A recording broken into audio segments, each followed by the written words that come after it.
Hello students, welcome back to my YouTube channel Vedika study hub. Previous videos में हमने complete की थी first book matrix की। ठीक है, अब हम सेकंड बुक स्टार्ट कर रहे हैं। सो सेकंड बुक का आपका चैप्टर है सिस्टम्स ऑफ कोऑर्डिनेट्स। तो इस चैप्टर में जो भी टॉपिक्स हैं वो सब आपके पढ़े हुए टॉपिक्स हैं। ठीक है, जैसे कि डिस्टेंस फार्मूला हो गया आपका, ठीक है, मिड पॉइंट फार्मूला हो गया, सेक्शन फार्मूला, सब कुछ आपके पढ़े हुए टॉपिक्स हैं। एक बार आपका रिविजन हो जाएगा, देन उसके बाद ये चैप्टर आपको बहुत ईजिली समझ आ जाएगा। बेसिक चीज़ें हैं, ठीक है। सबसे पहला फॉर्मूला है आपका distance formula between given 2 points. ठीक है, तो आपको 2 पॉइंट्स गिवन होंगे, आपको उसके बीच का डिस्टेंस निकालना है। तो डिस्टेंस फॉर्मूला क्या है आपका, तो 2 पॉइंट्स हैं आपके, ठीक है, उनके कोऑर्डिनेट्स होंगे। तो पहले पॉइंट के कोऑर्डिनेट्स हैं आपके x1 y1 z1 एंड आपके सेकंड पॉइंट के कोऑर्डिनेट्स होंगे x2 y2 एंड z2। ठीक है, उसके बाद आप डिस्टेंस फॉर्मूले से निकालेंगे तो क्या आएगा आपका, आपका पी और क्यू पॉइंट्स थे तो पी क्यू के बीच का डिस्टेंस होगा अंडर रूट लगा के x2 माइनस x1 का whole square plus y2 minus y1 का whole square plus z2 minus z1 का होल स्क्वायर। ठीक है, अब अगर आपको ओरिजिन से निकालना हो पॉइंट P तक का डिस्टेंस, तो ओरिजिन से पॉइंट P तक के डिस्टेंस के लिए ओरिजिन के कोऑर्डिनेट्स क्या होते हैं, 0 0 0। ठीक है, और P के क्या होते हैं, x1 y1 एंड z1 मान सकते हैं। ठीक है, तो यहाँ पे x y z है तो आप क्या करेंगे, x माइनस 0 का whole square plus y minus 0 का whole square plus z minus 0 का होल स्क्वायर। ठीक है, तो आपका क्या आ जाएगा, x का स्क्वायर प्लस y का स्क्वायर प्लस z का स्क्वायर एंड आप अंडर रूट लगा देंगे। ठीक है, तो यही आपका OP का डिस्टेंस हो जाएगा। अब नेक्स्ट फॉर्मूला है आपका सेक्शन फॉर्मूला। अब सेक्शन फॉर्मूले आपके दो तरीके से होते हैं, इंटरनली और एक्सटर्नली। ठीक है, इंटरनली होगा तो आपको पॉजिटिव साइन यूज़ करना होगा, एक्सटर्नली होगा तो आपको नेगेटिव साइन लगाना होगा। ठीक है, आपकी एक स्ट्रेट लाइन है, ठीक है, स्ट्रेट लाइन पर एक पॉइंट आ रहा है आपका, वो क्या कर रहा है, उस लाइन को डिवाइड कर रहा है। तो वो जो पॉइंट होगा उसके जो कोऑर्डिनेट्स हैं आपको वो निकालने हैं। ठीक है, वो कोऑर्डिनेट्स, तो मान लो वो कोऑर्डिनेट्स आपके x और y हैं। ठीक है, और रेशियो क्या मान रहे हो आप, m1 और m2 आपका रेशियो है। ठीक है, तो फॉर्मूला क्या बनेगा आपका, m1x2 plus m2x1 upon m1 plus m2। अगर आपको x के लिए निकालना है, अगर आपको y के लिए निकालना है तो आप यहाँ पर x की जगह y लगा देंगे एंड z के लिए निकालना है तो आप z लगा देंगे। ठीक है, अब यहाँ पे एक चीज़ और, ये जो x1 y1 z1 है ये आपके कोऑर्डिनेट्स हैं और x2 y2 z2 ये भी आपके कोऑर्डिनेट्स हैं। ठीक है, तो देखो जो आपका P पॉइंट है उसके कोऑर्डिनेट्स हो जाएंगे x1 y1 z1, फिर जो आपका Q पॉइंट होगा उसके कोऑर्डिनेट्स हो जाएंगे आपके x2 y2 z2, और जो पॉइंट पी क्यू लाइन को काट रहा है वो है आपका आर। ठीक है, उसके कोऑर्डिनेट्स हो जाएंगे एक्स वाई जेड जो आप फाइंड कर रहे हैं। ठीक है, अब ये इंटरनली था तो इसलिए इनके बीच में प्लस साइन था, m1x2 plus m2x1 upon m1 plus m2। यही अगर एक्सटर्नली होता तो आप क्या लगाते, m1x2 माइनस m2x1। ठीक है, एंड नीचे भी आता आपका m1 माइनस m2। ठीक है, ऐसी y में ऐसी z में। तो अब mid point formula, mid point से क्या समझ आ रहा है, एक लाइन को बीचों बीच जो पॉइंट काटे, तो उसके लिए आपका फॉर्मूला क्या हो जाएगा, x के लिए हो जाएगा x1 plus x2 upon divide by 2। ठीक है, x1 plus x2 divide by 2, y के लिए y1 plus y2 divide by 2, ऐसी z के लिए z1 plus z2 divide by 2। अब यही चीज़ जो अभी आपको मैंने ऊपर बढ़ाई थी, अगर आपका रेशियो जो है m1 m2 उसे लैम्डा और 1 माने, अगर आपको रेशियो निकालने के लिए बोलता है क्वेश्चन में तो आप उसको लैम्डा 1 मानते हो या फिर k रेशियो 1 मानते हो। तो यहाँ पे अगर लैम्डा रेशियो 1 होगा तो आप m1 और m2 की वैल्यूज़ पुट कर लोगे, m1 की वैल्यू हो जाएगी लैम्डा एंड m2 की वैल्यू हो जाएगी 1। ठीक है, और उसके बाद यही चीज़ लिखी है नीचे जो मैंने अभी आपको समझाई थी कि अगर आपका m1 बाय m2 का रेशियो पॉजिटिव होता है तो इंटरनली होगा एंड अगर रेशियो नेगेटिव आता है तो आपका एक्सटर्नली होगा। उसका फॉर्मूला मैंने नेक्स्ट पेज पे लिखा हुआ है। ठीक है, मैंने आपको बता ही दिया था कैसे आया है। उसके बाद नेक्स्ट टॉपिक आता है centroid, centroid of a triangle and centroid of a tetrahedron. Triangle में कितने वर्टिसेस होते हैं आपके, 3 वर्टिसेस होती हैं, तो इसलिए आप क्या लिखोगे, 3 लिखोगे, x1 plus x2 plus x3 divide by 3, ऐसी y1 के लिए ऐसी z1 के लिए। अगर आप टेट्राहेड्रॉन की बात करो तो वहाँ पे आपके 4 हो जाएंगे। ठीक है, x1 plus x2 plus x3 plus x4 divide by 4। अब नेक्स्ट आपकी कुछ चीज़ें याद करने वाली हैं अगर आपकी क्वाड्रिलेटर की बात चले। अब क्वाड्रिलेटर क्या होता है, जिसकी 4 साइड्स होती हैं। ठीक है, तो आपके 4 टाइप्स के हो सकते हैं, पैरेललोग्राम, रोम्बस, रेक्टेंगल, स्क्वायर, जिनके बारे में आपको बेसिकली पढ़ना है। अब पैरेललोग्राम क्या होता है, जिनकी आपकी अपोजिट साइड्स इक्वल हो। ठीक है, आप ABCD बनाओ एक क्वाड्रिलेटर एंड उसके बाद अगर आप उनकी अपोजिट साइड्स को इक्वल कर दोगे तो वो आपका हो जाएगा पैरेललोग्राम। ठीक है, एंड अगर चारों साइड्स इक्वल हो जाएंगी तो आपका रोम्बस हो जाएगा। अब इन्हीं में कंडीशंस लगा दो, अगर आपकी अपोजिट साइड्स इक्वल हैं लेकिन साथ में डायगनल्स भी इक्वल हो जाएं तो आपका क्या हो जाएगा, रेक्टेंगल हो जाएगा। ठीक है। अब ऐसी रोम्बस में एक कंडीशन लगा दो, आपकी चारों साइड्स तो इक्वल हैं लेकिन डायगनल्स भी इक्वल हो जाएं तो आपका स्क्वायर हो जाएगा। ठीक है, तो इनके बारे में आपको बहुत इंपॉर्टेंट है ये चीज़ें अच्छे से पढ़ना है। उसके बाद अगर आपकी ये चीज़ें क्लियर हो गई, मतलब कि अगर आपने बेसिक अच्छे से पढ़ लिया, उसके बाद एक्सरसाइज के क्वेश्चन आपसे बहुत ईजिली लग जाएंगे। ठीक है, सो देखो अब एक्सरसाइज के क्वेश्चंस देखते हैं। पहला क्वेश्चन है आपका, इसमें आपको पॉइंट पी का लोकस निकालना है। ठीक है, और आपको यहाँ पे डिस्टेंस दी हुई है। ठीक है, आपका एक पॉइंट ए है जिसके कोऑर्डिनेट्स हैं यू वी डब्ल्यू। ठीक है, एंड उसकी जो डिस्टेंस है पी पॉइंट से वो कितनी दी हुई है, वो ए दी हुई है। ठीक है, एंड आपको पी पॉइंट पे लोकस निकालना है, तो आप क्या लगाओगे, डिस्टेंस फॉर्मूला, क्योंकि आपको डिस्टेंस गिवन है। ठीक है, तो उसके कोऑर्डिनेट्स को आप मान लो पी पॉइंट के एक्स वाई और जेड। ठीक है, पी पॉइंट के कोऑर्डिनेट्स एक्स वाई जेड मान लिए, ए पॉइंट के गिवन है, डिस्टेंस आपको पता ही है कितनी दे रखी है, उन दोनों के बीच के डिस्टेंस ए है। ठीक है, तो डिस्टेंस फॉर्मूला क्या होता है, distance equals to under root लगा के जो आपके दो पॉइंट्स हैं उनके कोऑर्डिनेट्स को माइनस करके होल स्क्वायर। तो लाइक आपका एक्स माइनस यू का whole square plus Y minus v का whole square plus Z minus डब्ल्यू का होल स्क्वायर। इनके होल स्क्वायर्स को आप खोल दो। ठीक है, दोनों साइड स्क्वायरिंग कर लो, तो a square equals to x minus u का whole square plus Y minus v का whole square plus Z minus डब्ल्यू का होल स्क्वायर। ठीक है, उसके बाद आप क्या करो, होल स्क्वायर्स खोल लो, तो ए माइनस बी का होल स्क्वायर क्या होता है, a square plus b square minus 2ab।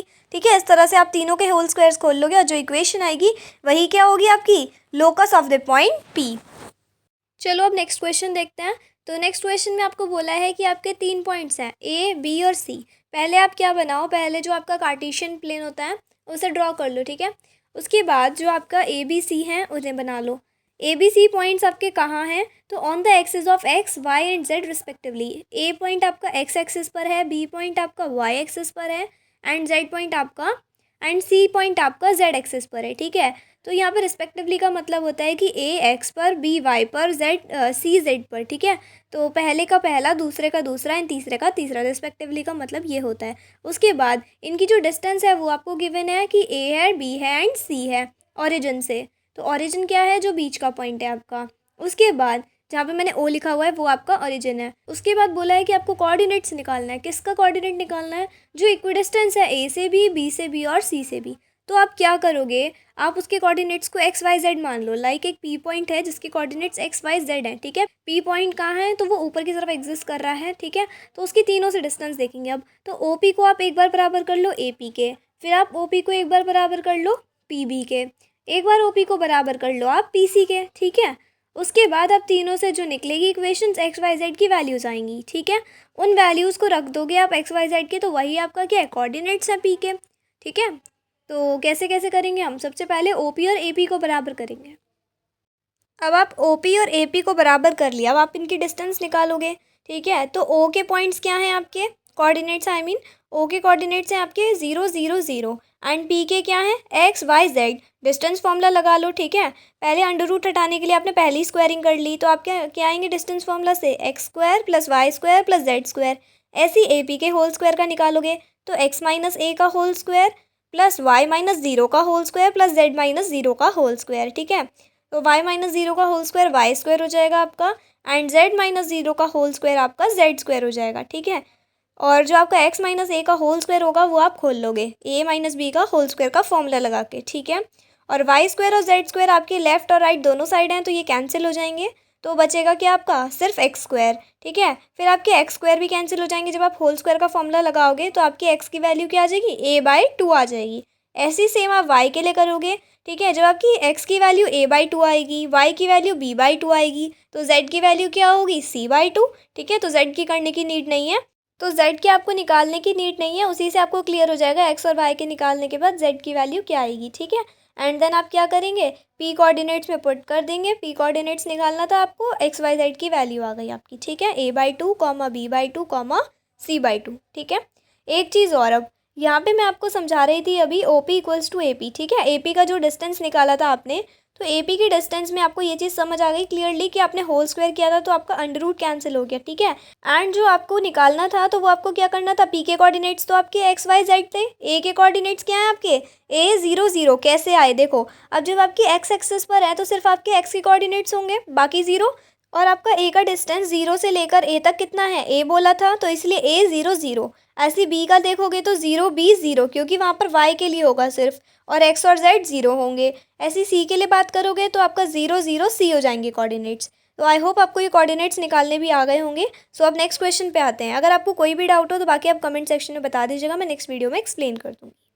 अब नेक्स्ट क्वेश्चन में आपको पॉइंट्स दिए हुए हैं, ठीक है, 3 पॉइंट्स दिए हैं आपको, ए बी सी। अब ये बोला है कि ये तीनों पॉइंट्स मिलके आपके आइसोसेलेस राइट एंगल ट्राइंगल बना रहे हैं, आपको ये शो करना है। अब आइसोसेलेस क्या होता है? आइसोसेलेस ट्राइंगल वो होता है जिसकी दो साइड्स इक्वल हो, ठीक है। तो दो साइड्स इक्वल होंगी तो हम कैसे निकाल सकते हैं? डिस्टेंस फॉर्मूला से निकाल के चेक कर सकते हैं कि आपकी ए बी, बी सी और सी ए निकाल लो। इनमें से अगर आपकी दो साइड्स इक्वल आ जाती हैं तो आपको आइसोसेलेस ट्राइंगल प्रूव हो जाएगा। अब नेक्स्ट आपको क्या प्रूव करना है? राइट एंगल ट्राइंगल भी होना चाहिए। अब राइट एंगल ट्राइंगल प्रूव करने के लिए आप पाइथागोरस थ्योरम लगा सकते हो। यहाँ पे पाइथागोरस की स्पेलिंग गलत लिख गई थी मैं, ठीक है। तो पाइथागोरस थ्योरम कौन सी होती है? जिसमें आप हाइपोटेनस का स्क्वायर इक्वल्स टू बेस का स्क्वायर प्लस परपेंडिकुलर का स्क्वायर करते हैं, ठीक है। तो सबसे पहले आप क्या चेक करेंगे? पहले आप साइड्स निकालेंगे डिस्टेंस फॉर्मूला से, फिर पाइथागोरस थ्योरम लगाएंगे। अब आपके एमसीक्यूज बेस्ड पेपर हैं तो आपके कैसे आएंगे? आपके वर्टिसेस गिवन होंगे एंड आपसे बोला जाएगा कि ये कौन सा ट्राइंगल है। तो आइसोसेलेस है, आइसोसेलेस राइट ट्राइंगल है, राइट ट्राइंगल है, या फिर सिर्फ आपका इक्विलेटरल ट्राइंगल है, ठीक है। तो आपको इनमें से चूज़ करना होगा कि कौन सा ट्राइंगल है। तो आपको निकालना तो तब भी पड़ेगा, तो प्रोसीजर सीखना बहुत ज़रूरी है। सो सबसे पहले हम क्या करते हैं? डिस्टेंस फॉर्मूला से ए और बी निकाल लेते हैं। ए के कोऑर्डिनेट्स भी पता है, बी के कोऑर्डिनेट्स भी पता है, तो ए बी का डिस्टेंस क्या आ जाएगा आपका? 3 यूनिट्स आ जाएगा। √9, √9 कितना होता है? 3 यूनिट्स। एंड बी सी का भी आपका कितना आएगा? 3 यूनिट्स आएगा। और जब आप सी ए का निकालोगे तो आपका आएगा √18। अब √18 को आप कैसे लिख सकते हो? 3 × √2। अब ये कैसे निकला 3 × √2? तो आप क्या करोगे? इसका एलसीएम लोगे, ठीक है। एलसीएम लेने से आपको पता चल जाएगा, आपके पेयर्स बन जाएंगे, ठीक। उसके बाद अब नेक्स्ट देखो 9 2 18 होता है, √2 बचेगा, 9 का पेयर बाहर आ जाएगा 3। ओके, अब देखो पाइथागोरस थ्योरम। अब पाइथागोरस थ्योरम लगाओगे तो पहले हमने बना लिए ए बी सी ट्राइंगल बना के देखा, 90 कहाँ पे आ रहा है? सी ए आ रही है आपकी हाइपोटेनस, ठीक है। तो सी ए लिखोगे, सी ए का whole square plus A B का स्क्वायर प्लस बी सी का स्क्वायर, दोनों की डिस्टेंस लिख लोगे। 9 + 9 18, इधर कितना आ जाएगा आपका? 3 3 जा 9 एंड 2 जा 18, तो 9 2 जा 18, दोनों की इक्वल आ रहे हैं। इसका मतलब क्या है? आपका आइसोसेलेस राइट एंगल ट्राइंगल है। सो नेक्स्ट क्वेश्चन आपका और भी ज़्यादा ईजी है। इक्विलेटरल ट्राइंगल बताना है कि बन रहा है या नहीं। तो तीनों की डिस्टेंस निकाल लीजिए, तीनों √6 यूनिट्स आएंगी, तो तीनों में ही क्या आएगा? जब साइड्स इक्वल है तो इक्विलेटरल ट्राइंगल, ठीक है। एंड इसीलिए मैं आपको समझा रही थी कि ये जो बेसिक्स है वो बहुत ज़रूरी है। ये सब आपकी पढ़ी हुई चीज़ें हैं। Isosceles triangle 7th 8th class में चलते थे, बल्कि 6th में ही ना आ गए हों।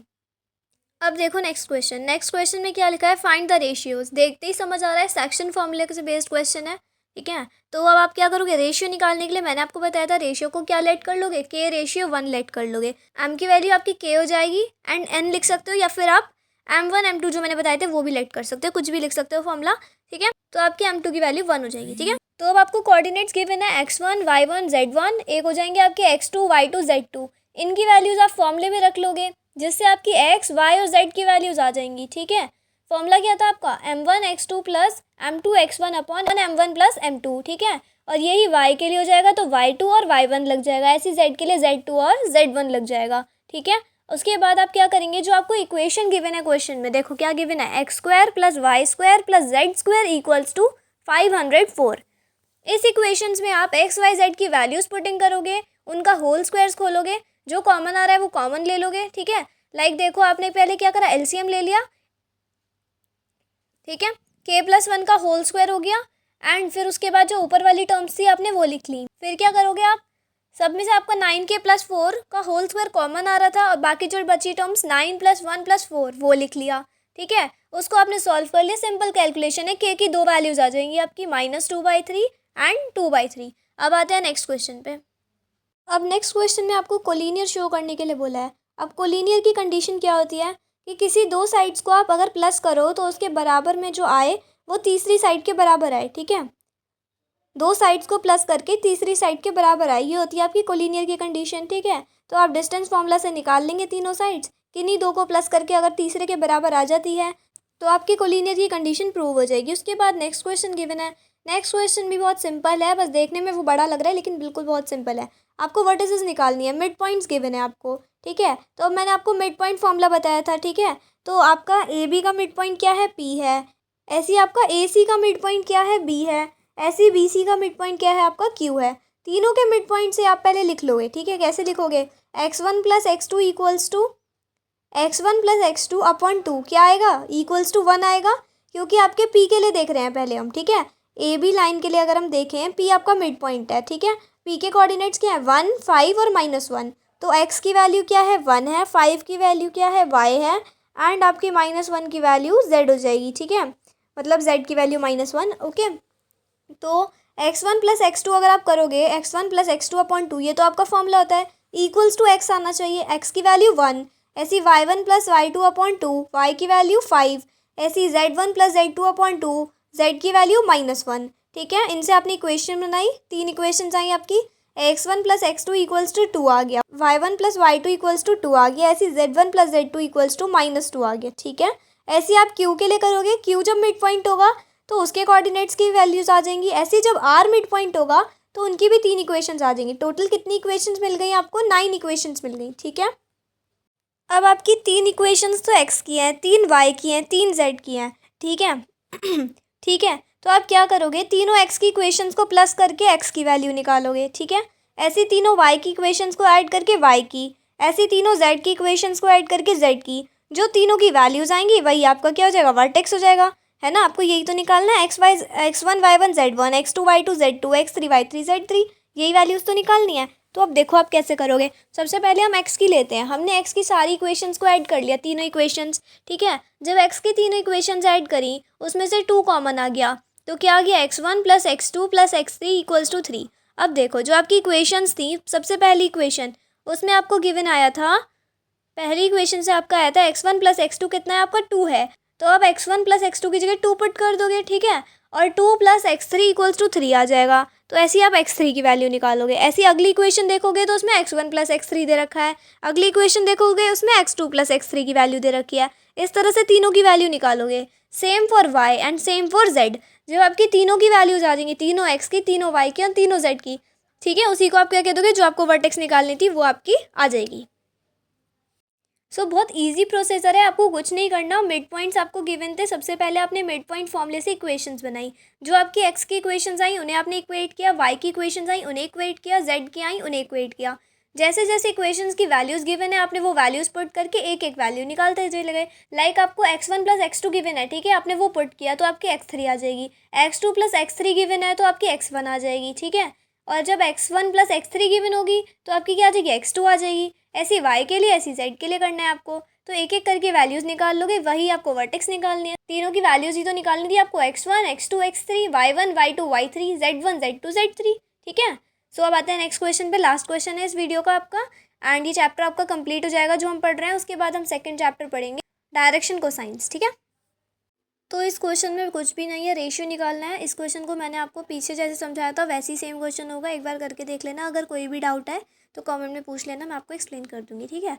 इसमें बस एक चीज़ है, आपको रेशियो निकालना है, साथ में पॉइंट ऑफ इंटरसेक्शन भी निकालना है। अब पॉइंट ऑफ इंटरसेक्शन का मतलब क्या है, आपको कोऑर्डिनेट्स निकालने हैं। यहाँ पे एक चीज़ अलग है, यहाँ पे ये बोला है कि एक्स वाई प्लेन में है। अगर एक्स वाई प्लेन में है तो आप इसका मतलब जेड के कोऑर्डिनेट्स को 0 कर दोगे।